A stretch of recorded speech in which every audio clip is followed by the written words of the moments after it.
Shalom, salam berkat dari kami untuk pendengar sekalian. Saat ini pendengar akan diberkati dengan program Hari Ini Harinya Tuhan bagian yang ke-8. Sebuah program rohani tentang doktrin Alkitab yang menolong kita untuk semakin tertanam dalam kebenaran firman dan bertumbuh dalam kemuliaan. Bersama hambanya, Pendeta Gilbert Lumwendo, STH. Banyak orang merasa doktrin Alkitab sebagai sesuatu yang membingungkan. Tetapi tahukah saudara bahwa doktrin Alkitab intinya adalah memahami Alkitab dengan benar, dengan pemahaman yang sistematis, sehingga kita terus dapat tertanam di dalam kebenaran firman, sehingga kita terus bertumbuh di dalam kemuliaan Allah. Buka hati saudara sekalian untuk menerima berkat-berkat firman-Nya hari ini. Salah satu kebodohan terbesar dalam kehidupan kita sebagai orang percaya yaitu menolak kehendak Tuhan. Karena pada dasarnya jika kita berjalan pada kehendak Tuhan, maka kita akan menang, kita akan melihat mujizat, kita akan lihat perkara-perkara dahsyat dalam kehidupan kita. Tetapi iblis menipu kita sehingga kita berpikir, waduh, kalau berjalan kehendak Tuhan itu susah, kalau berjalan kehendak Tuhan itu miskin, kalau berjalan dalam kehendak Tuhan itu banyak tantangan, sehingga apa yang terjadi, kita terbujuk dan akhirnya menolak kehendak Tuhan dalam hidup kita. Tetapi harus kita akui bahwa pada dasarnya Allah kita adalah Allah yang Maha Kuasa. Dia Allah yang berdaulat penuh. Apapun yang Dia rancangkan dalam hidup kita pasti yang terbaik, sehingga menolak kehendak Tuhan dan rancangan Tuhan adalah kebodohan. Pertanyaannya, mengapa menolak kehendak Tuhan adalah kebodohan? Yang pertama saya pelajari, karena kalau kita menolak kehendak Tuhan, maka kita akan kehilangan berkat yang sangat besar dalam hidup kita. Tahukah saudara bahwa rancangan Allah bukan kecelakaan, tetapi mendatangkan hari depan yang penuh harapan. Betul, awalnya kata Alkitab ketika Tuhan mendisiplinkan kita, itu tidak nyaman, itu tidak menyenangkan, tetapi itu painful kata Alkitab, mungkin berat, mungkin menyakitkan, tetapi akan menghasilkan kata Alkitab harvest of righteousness, artinya yaitu tuaian kebenaran. Artinya bahwa kalau kita diproses oleh Tuhan, awalnya mungkin sakit, awalnya mungkin berat, awalnya mungkin penuh tekanan, tetapi hasil yang kita terima itu berkali lipat ganda dalam kemuliaan dan kuasa-Nya. Karena itu saudaraku yang kasih dalam Tuhan, kebodohan terbesar dalam hidup kita yaitu menolak kehendak Tuhan. Sebab selama kita menolak kehendak Tuhan, kita akan kehilangan berkat-berkat besar dalam hidup kita. Yang kedua saya pelajari, mengapa menolak kehendak Tuhan adalah kebodohan. Karena jika kita menolak kehendak Tuhan, maka kita akan terjebak dalam penderitaan yang awalnya mungkin menyenangkan, tetapi ujung-ujungnya justru adalah penderitaan. Karena yang di dalam Tuhan awalnya mungkin berat, tetapi ujungnya adalah kemuliaan. Tetapi tawaran dunia awalnya menyenangkan, tetapi ujung-ujungnya maut. Kita lihat anak-anak muda lakukan hubungan seks sebelum nikah, awalnya kelihatan menyenangkan, tetapi ujung-ujungnya adalah penderitaan. Lihat orang selingkuh, awalnya mungkin kelihatan menyenangkan, tetapi ujung-ujungnya adalah penderitaan. Lihat orang korupsi, awal-awalnya menyenangkan, tetapi ujung-ujungnya adalah penderitaan. Lihat orang yang jual diri misalnya, ya kan, awal-awalnya ya nggak apa-apalah, saya tuh jadi piaraannya om-om, toh yang penting saya sekarang punya rumah mewah, saya sekarang punya segala-galanya, iya, tetapi ujung-ujungnya ya kan, apa kan yang ada hanya penderitaan. Karena tawaran setan awalnya manis, tetapi ujungnya adalah kehancuran. Sementara tawaran Tuhan awalnya kita harus memikul salib dan menyangkal diri, tapi ujung-ujungnya adalah kemuliaan yang dahsyat dan luar biasa. Jadi jelas kalau kita menolak kehendak Tuhan, yang pertama kita akan kehilangan berkat besar, yang kedua kita akan terjebak dalam penderitaan, yang ketiga kita akan diperdaya oleh iblis, karena iblis itu menyamar sebagai malaikat terang. Jadi kalau kita tertipu awal-awalnya, kita hanya mau mencari yang enak, yang menyenangkan, yang nyaman buat kita, kita akan jadi bola mainannya setan, kita akan diperdaya oleh iblis. Tetapi sebaliknya, kalau kita bangkit dan hidup dalam kemuliaan, saudaraku yang kasih dalam Tuhan, awalnya mungkin sakit, tetapi yang akan kita lihat adalah kemenangan atas setan dan kuasa-kuasa kegelapan. Ini saatnya gereja bukan lagi diperdaya oleh iblis, tapi ini saatnya kita menempatkan iblis kembali di bawah telapak kaki orang percaya. Haleluya. Dan yang keempat, saya pelajari mengapa menolak kehendak Tuhanlah kebodohan. Karena kita akan selalu hidup dalam tekanan demi tekanan yang akan membelenggu hidup kita. Karena itu, sebagai hamba Allah, saya hanya mau ingatkan kita sekalian sebagai gereja Tuhan, mari kita bangkit, mari kita kembali berjalan dalam kehendak Tuhan, mari kita berjalan dalam kemuliaan Tuhan, mari kita kembali berjalan rancangan-rancangan Tuhan, sehingga apa yang tidak pernah kita pikirkan, itu yang Tuhan akan sediakan buat kita yang mengasihi Dia. Haleluya. Selamat datang dalam program kita hari ini, harinya Tuhan, sebuah program rohani yang kembali mengingatkan kepada kita betapa pentingnya kita menjadikan firman Tuhan sebagai dasar keseharian hidup kita. Karena selama kita jadikan firman Tuhan sebagai dasar keseharian hidup kita, langkah-langkah ke depan kita penuh dengan kepastian, kemenangan, berkat, mujizat, dan perkara-perkara besar. Haleluya. Dan dalam program ini kita sedang membahas tentang menolak kehendak Tuhan. Karena memang kalau kita menolak kehendak Tuhan, yang ada hanya penderitaan, yang ada hanya kesulitan, yang ada hanya tekanan. Tetapi sebaliknya, kalau kita berjalan dalam kehendak Tuhan, yang kita lihat adalah anugerah, yang kita lihat adalah mujizat, dan yang kita lihat adalah kemuliaan Tuhan dinyatakan. Haleluya.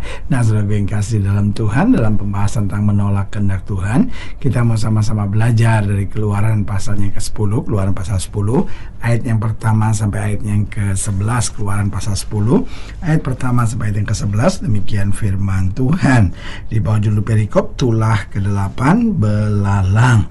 Keluaran 10 ayat 1 sampai ayat yang ke-11. Berfirmanlah Tuhan kepada Musa, pergilah menghadap Fir'aun, sebab aku telah membuat hatinya dan hati para pegawainya berkeras, supaya aku mengadakan tanda-tanda mujizat yang kubuat ini di antara mereka, dan supaya engkau dapat menceritakan kepada anak cucumu bagaimana aku mempermain-mainkan orang Mesir dan tanda-tanda mujizat mana yang telah aku lakukan di antara mereka, supaya kamu mengetahui bahwa akulah Tuhan. Ayat 3. Lalu Musa dan Harun pergi menghadap Fir'aun dan berkata kepadanya, beginilah firman Tuhan Allah orang Ibrani, berapa lama lagi engkau menolak untuk merendahkan dirimu di hadapanku? Biarkanlah umatku pergi, supaya mereka beribadah kepadaku. Sebab jika engkau menolak membiarkan umatku pergi, maka besok aku akan mendatangkan belalang-belalang ke dalam daerahmu. Belalang-belalang itu akan menutupi permukaan bumi, sehingga orang tidak dapat melihat tanah. Ayat yang kelima, belalang-belalang itu akan menutupi permukaan bumi, sehingga orang tidak dapat melihat tanah. Belalang itu akan memakan habis sisa yang terluput yang masih tinggal bagimu dari hujan es itu, bahkan akan memakan habis segala pohonmu yang tumbuh di padang.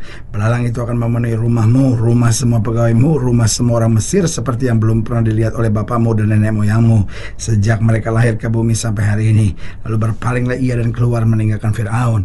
Ayat yang ke-7, sesudah itu berkatalah para pegawai Firaun kepadanya, berapa lama lagi orang ini akan menjadi jerat kepada kita? Biarkanlah orang-orang itu pergi supaya mereka beribadah kepada Tuhan Allah mereka. Belumkah Tuanku insaf bahwa Mesir pasti akan binasa? Lalu Musa dan Harun dibawalah kembali kepada Firaun, dan berkata Firaun kepada mereka, pergilah, beribadah kepada Tuhan Allahmu. Siapa-siapa sebenarnya yang akan pergi itu?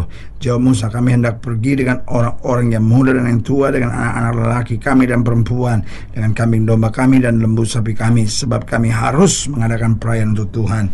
Tetapi Firaun berkata kepada mereka, Tuhan boleh menyertai kamu jika aku membiarkan kamu pergi dengan anak-anakmu. Lihat, jahatlah maksudmu. Bukan demikian, kamu boleh pergi, tapi hanya laki-laki, dan beribadahlah kepada Tuhan, sebab itulah yang kamu kehendaki. Lalu mereka diusir dari depan Fir'aun. Nah, saudara yang kasih dalam Tuhan, ayat yang keempat saya bacakan sekali lagi. Sebab jika engkau menolak membiarkan umatku pergi, maka besok aku akan mendatangkan belalang-belalang ke dalam daerahmu.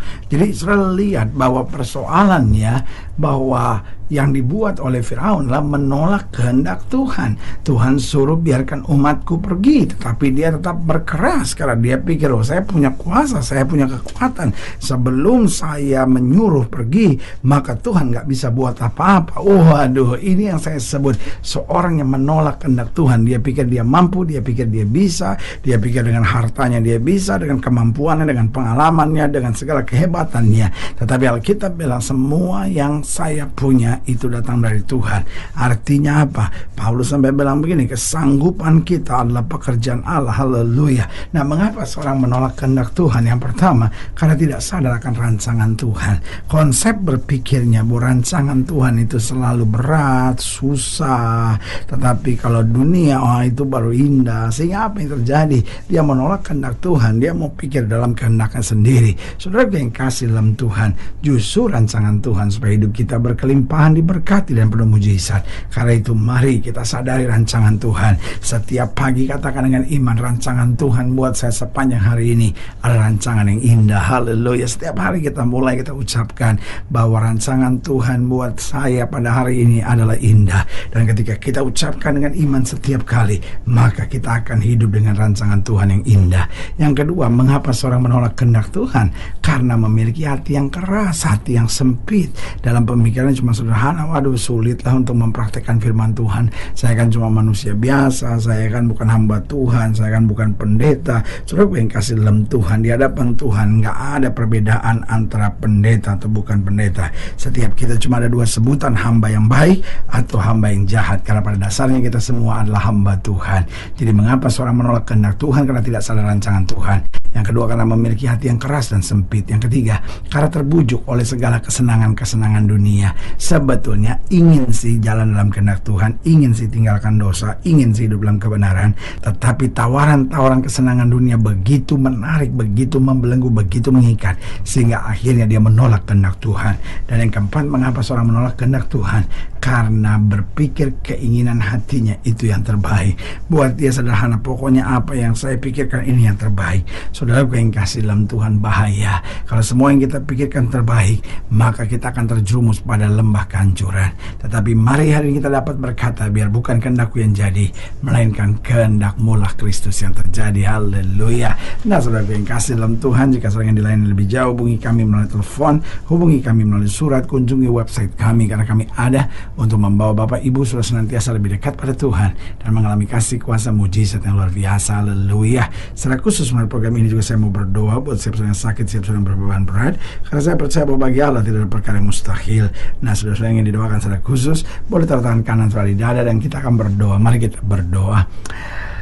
Bapa, dalam nama Yesus, hamba doa buat yang sakit, hamba doa buat yang berbeban berat, hamba doa untuk setiap mereka yang sedang menghadapi masa-masa yang sukar, karena hamba percaya bahwa bagi Allah tidak ada perkara yang mustahil. Bapa, hamba berdoa di dalam nama Yesus, Tuhan jamah. Yang sakit Tuhan sembuhkan, yang lemah Tuhan kuatkan, yang susah Tuhan liburkan, yang jatuh Tuhan angkat, sehingga hari-hari yang penuh kemenangan boleh berlaku. Bahkan mereka yang taruh tangan kanannya tidak ada, karena mungkin selama ini menolak kehendak Tuhan dan memaksakan kehendaknya sendiri. Hamba berdoa di dalam nama Yesus, ubahkan hati kami, sehingga kami terus berjalan kehendak Tuhan dan mengerti rancangan Tuhan yang luar biasa dalam hidup kami. Di dalam nama Yesus kami berdoa. Haleluya. Amin. Nah, saudara yang kasih dalam Tuhan, kita sudah berdoa. Ingat, Allah tidak pernah lalai menepati janjinya. Inilah saatnya buat kita untuk bangkit bersemangat, bersuka cita dalam menghadapi segala perkara. Kita tahu Yesus kita hidup dan tidak pernah mengecewakan kita. Doa saya menyertai saudara. Sampai berjumpa program berikut, dan jangan lupa jadikan hari ini harinya Tuhan. Haleluya.